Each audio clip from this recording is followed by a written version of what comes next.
Alright, let's test my monetization. Just kidding, this won't be monetized. Capital-Gazette shooting. 5 dead after shooting at Maryland newspaper. Suspect identified. So, some people are saying 5, some people are saying 4. The reason is because there were 4 employees and there was someone else outside who was shot. So there was actually technically 5, but 4 that worked for the newspaper. Let's jump into the article. 5 people were killed on Thursday when a man with a shotgun opened fire in the Capital-Gazette newsroom in Annapolis, I might be mispronouncing, Maryland's capital, in the targeted attack, police said. The suspect had sued the paper 6 years ago and had lost. This person was prepared to shoot people. His intent was to cause harm, but Bill Cruff, I might be mispronouncing, Deputy Police Chief of Annapolis County, said at the news conference Thursday evening. 2 people suffered superficial wounds, possibly from broken glass, he said. 3 senior law enforcement officials briefed on the matter told NBC News that the suspect had been identified as Jared Ramos, 38, from Maryland. Ramos sued the Capital-Gazette for defamation in 2012 after a columnist wrote about his guilty plea in a criminal harassment in 2011. His case was dismissed and the appeals court affirmed the decision. On Thursday at around 2:40 p.m, police were notified about an active shooter, authorities said. The gunman has also smoked grenades that he used to enter the building, Cruff said. Earlier, Cruff had identified grenades as possible explosive devices. Asked about the report that Ramos had issued with the newspaper a few years ago, Cruff said, "That's why I'm hearing," but added to the investigators had yet to confirm that. So he entered the building with a shotgun. He looked for his victims inside, Cruff said. Phil Davis, a Gazette criminal reporter who was in the office, recounted the shooting on Twitter. Quote, "Gunman shot through the glass door of the office and opened fire on multiple employees," Davis said. "Can't say much more than that and don't want to declare anyone dead, but it's bad. There is nothing more terrifying than hearing multiple people get shot while you're under your desk and then hearing the gunman reload," Davis said in another tweet. Anthony Messenger, who's believed to be an intern at the Gazette, said on Twitter, "Active shooter 888 Bestgate Place. Please help us. The newspaper's office is at 88 Bestgate Road." Senior law enforcement sources briefed on the investigation told NBC News that Ramos had been identified through the use of facial recognition software. The sources said earlier that he had somehow obscured his fingerprints, making identification difficult. Cruff would not confirm those details, but said Thursday evening that he had no knowledge of any facial recognition or anything about fingerprints. In a later interview with the Baltimore Sun, which owns the Capital-Gazette, David said it was like a war zone inside the newspaper's office. David and his others were hiding under the desk when the gunman stopped firing. I don't know why he stopped, Davis said. And Arell County Police Lieutenant Ryan Fisher, might be mispronouncing, said there was no exchange of gunfire between the gunman and police. The Baltimore Sun said the police had also been sent to his headquarters as a precaution. The Capital-Gazette is one of the oldest publishers in the county, starting in 1727 with the Maryland Gazette. Aerial video shows people leaving the building with their hands up and heavy police presence.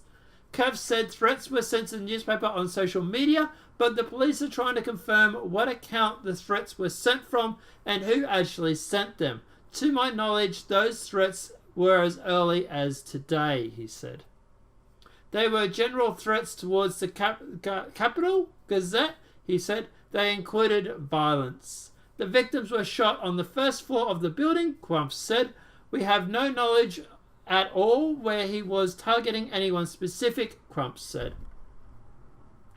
President Donald Trump has been briefed about the situation. The White House said, "My thoughts and prayers with the victims and families. Thank you to all for the first responders who are currently on the scene," the president said on Twitter. Maryland Governor Larry Hogan said on Twitter that he was absolutely devastated to learn of the tragedy in Annapolis. "It's a tragic situation, but there was some very brave people that came in and kept it from being worse," Hogan said in a news conference, referring to the police response. The 5 people killed were identified by police and the Sun newspaper Thursday night as Wendy Winters, Rebecca Smith, Robert Henson, and Gerald Frischmer, and John McInerney. I might be mispronouncing those eyes, I apologise. Hazanan, I might be mispronouncing, 59, was an editor at the Capital-Gazette. He was remembered in an obituary by the Baltimore Sun for mentoring young people as a philosopher and a poet. He wanted to teach young journalists to be better, former Capital-Gazette reporter Tina Reed said in The Sun. Hazan's widow, Marie, said in an email statement that Rob, at 6 foot 5 inches, was a giant in stature but also in character. "He did the little birthday dance for me this morning before work.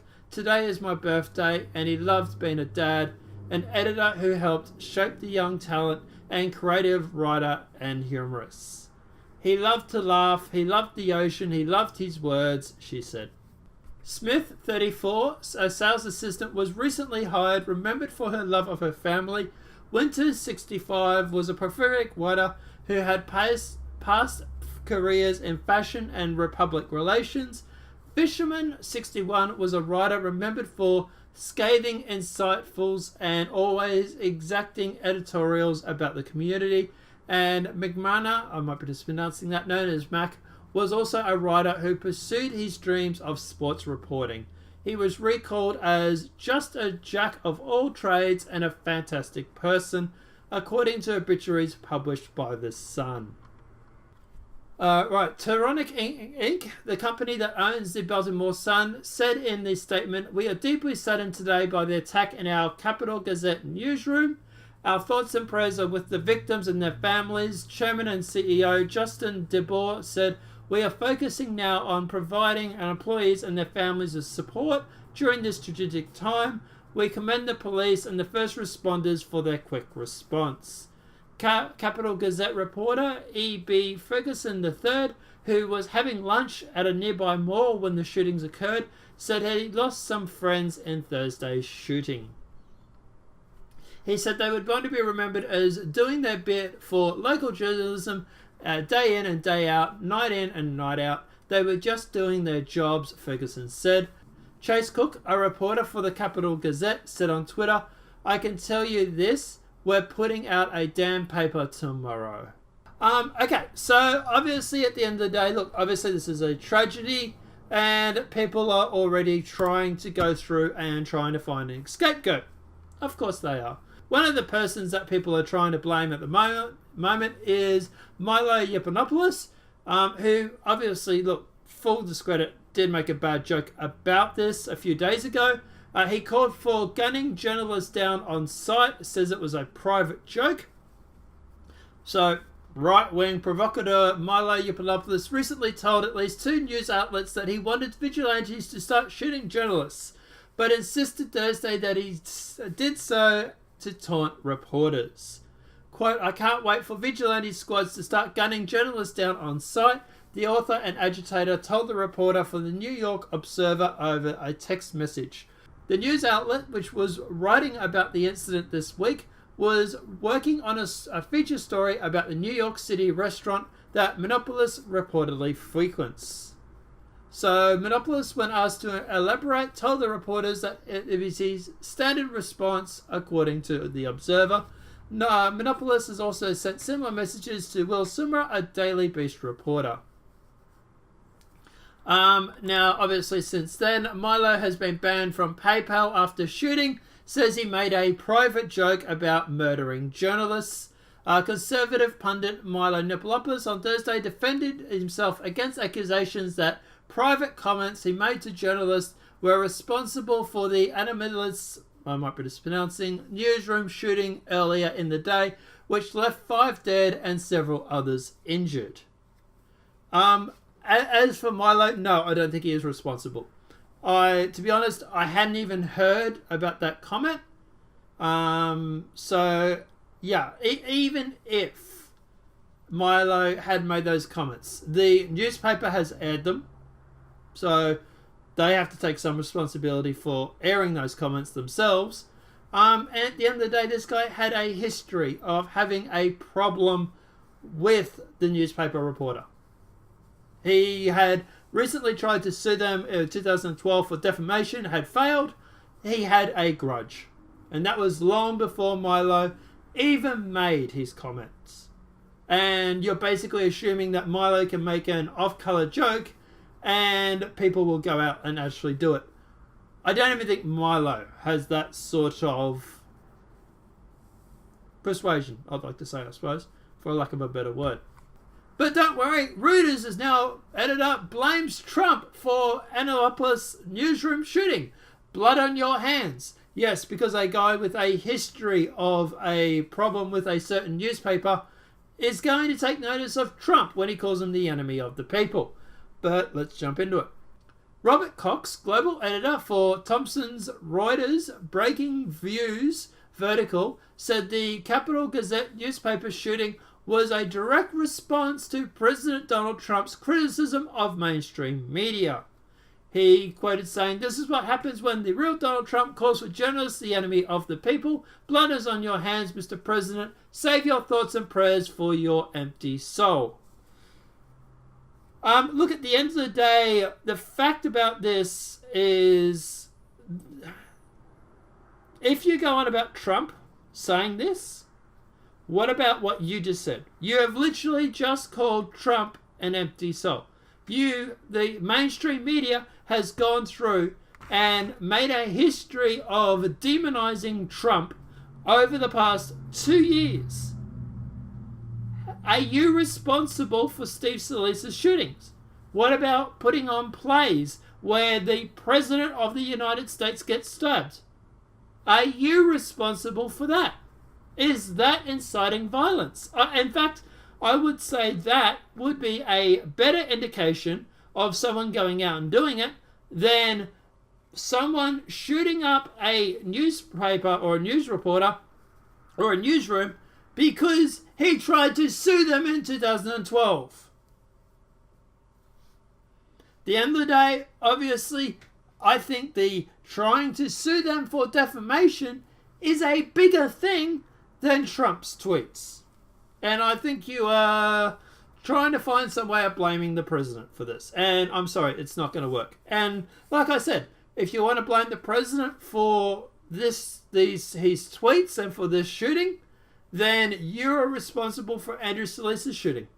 You're responsible for Vegas shooting, which, let's face it, was aimed at Trump supporters. Or the Texas shooting, where the guy walked into a Texas church and shot a whole bunch of Christians. You have been demonizing people on the right for 18 months to 2 years.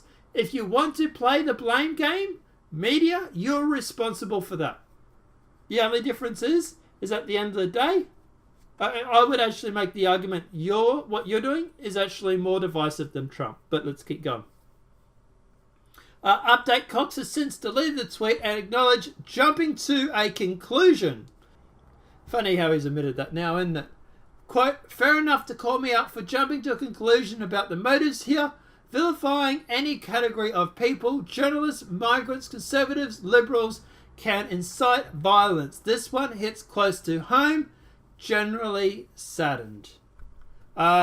He also wrote a couple hours later, "When I saw the news today that there was a mass shooter had targeted an employees of a newspaper in Maryland, I responded emotionally and inappropriately.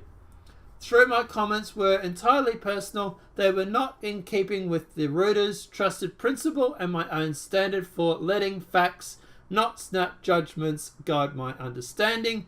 3. My experience as a member of the community of Newtown, Connecticut in the aftermath of the Sandy Hook tragedy, combined with the possibility that my colleagues in the press were being targeted, pushed me into a state of emotional distress, or what I'd like to call Trump derangement syndrome. And 4, I'm sorry for my comments, which are quickly deleted and have disavowed, and especially remorseful if they did anything to distract the thoughts and loves we must send to the community of Annapolis. Law enforcement confirmed at least 5 people are dead and 7 others are injured after the suspect gunman opened fire inside the Capital-Gazette's newsroom in Annapolis, Maryland. Neither the information nor further details on the suspect were confirmed at the time of Cox's post. But at the end of the day, CNN reckon upper, I might be mispronouncing, if there's a link that Capital-Gazette was targeted, rhetorically that's the press is the enemy, can be very dangerous. So while Reuters is backing away from their original comments, CNN's deciding to keep running with the fake news.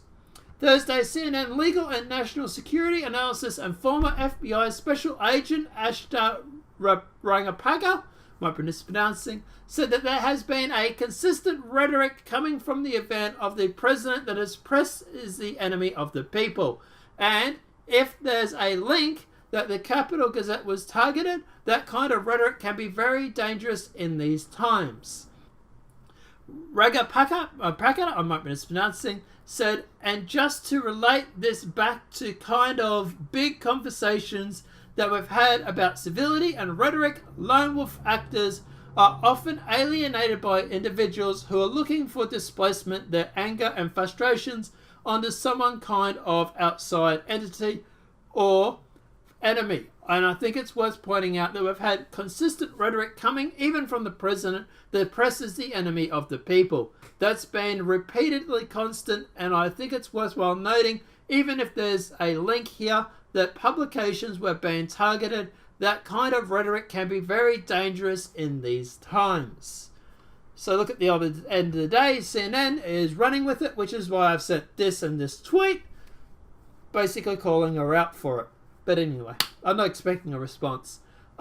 Look, at the end of the day, what's the takeaway from all this? So yes, 5 people have been killed in this shooting. Obviously, it was regarding this Maryland newspaper. It's a tragedy.